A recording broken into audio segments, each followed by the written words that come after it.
Hello बच्चों, so let's understand this question. So the question is asking, what epistemology of laws does the poem contain?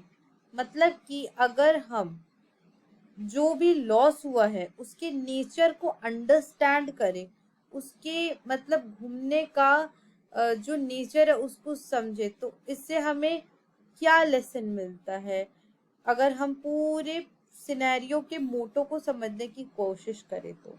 तो यहाँ पे चलिए सबसे पहले की कंसेप्ट को डिस्कस करते हैं।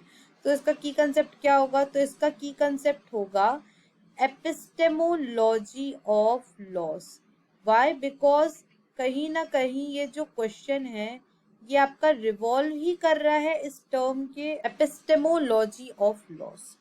तो ये जो पोएट है वो आपका सजेस्ट करते हैं कि जब बॉय जो है वो आपका बॉल को घुमा देता है, तो वो इस चीज से ये सीखता है कि कैसे इस दुनिया में खड़ा हो, मतलब अपने लिए स्टैंड ले, डट के इस दुनिया का सामना करे जहाँ पे सब लोग अपने लिए बस जी रहे हैं। मतलब कि हर लोग बस एक ही चीज में लगे हुए हैं कि कैसे ज्यादा से ज्यादा सामानों को इकट्ठा किया जाए, कैसे ज्यादा से ज्यादा अपॉर्चुनिटीज को ग्रैब अप किया जाए।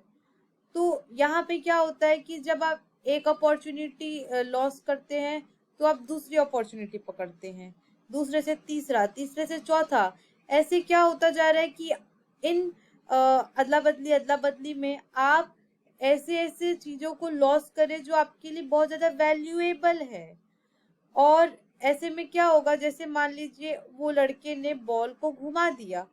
अब बॉल को घुमा दिया तो एक बॉल घूमी तो नहीं आ गई। बट द थिंग इज, कभी भी ये बात कही जाती है कि हमेशा जो पहली चीज है वो पहली ही रहती है। जैसे आप पहले स्कूल में जाते हैं, नर्सरी में गए या KG 1 में गए, क्लास 1 में गए, तो हमेशा आपके वहां अगर पहले दोस्त बने होंगे वो आपका पहला स्कूल होगा। और हमेशा पहली चीज आपके लिए स्पेशल होती है, सारी चीजें आपके लिए स्पेशल होती है, दूसरी भी स्पेशल होगी, तीसरी भी स्पेशल होगी। वाई?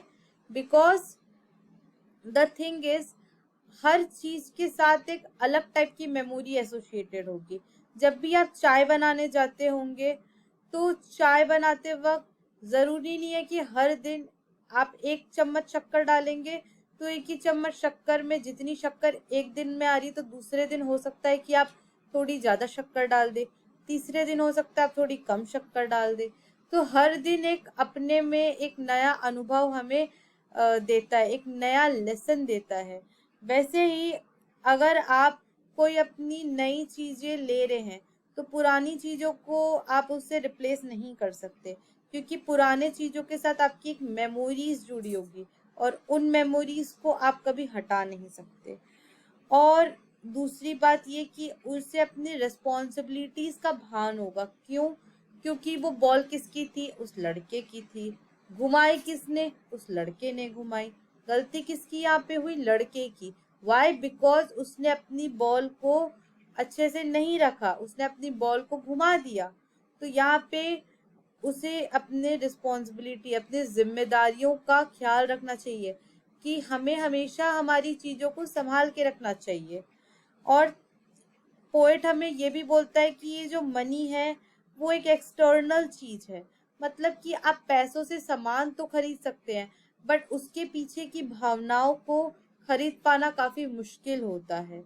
वाई? बिकॉज कहीं ना कहीं वो लड़का जो है वो नई बॉल तो ले आता, लेकिन पुरानी बॉल से जो एसोसिएटेड उसकी फीलिंग्स है उसको मनी से खरीदना is a very difficult things in this world.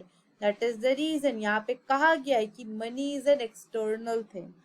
और वो इस बॉय को समझाना चाहता है कि लॉस का मतलब क्या होता है। एक बार जो चीज आपके हाथ से चली गई वो चली गई, वो आपका वापस दोबारा पलट के नहीं आएगी।